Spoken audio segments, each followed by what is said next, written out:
হুট করেই বাড়িতে গেস্ট আসার কথা। এখন ডেজার্ট হিসেবে কি যে বানাবো তার কিছুই ছিল না বাসায়, শুধু ছিল পাকা আম। তো এই পাকা আম দিয়েই দুর্দান্ত স্বাদের মিষ্টি বানিয়ে ফেলেছিলাম, যা খেতে অসাধারণ হয়েছিল। মিষ্টিটা মুখে দিলেই মুখের সাথে মিলিয়ে যাচ্ছিল। সবাই খেয়ে মিষ্টিটা অনেক প্রশংসা করেছে আর রেসিপিটা জিজ্ঞাসা করেছিল। এটা বানানো খুবই সিম্পল কিন্তু খেতে অসাধারণ।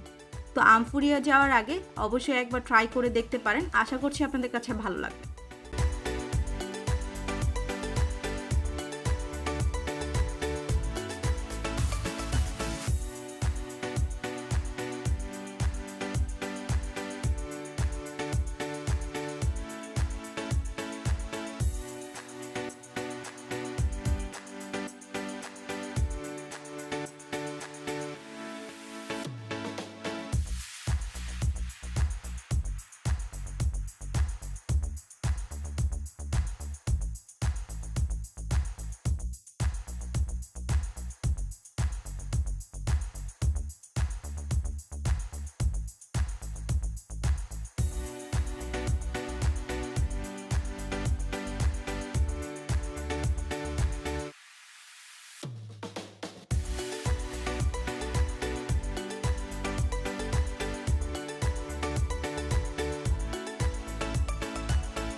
পাকা আম আর হাতের কাছে থাকা জিনিস দিয়েই কিন্তু এই সুন্দর মিষ্টিটা বানানো যায়, যা খেতে দুর্দান্ত হয়েছিল।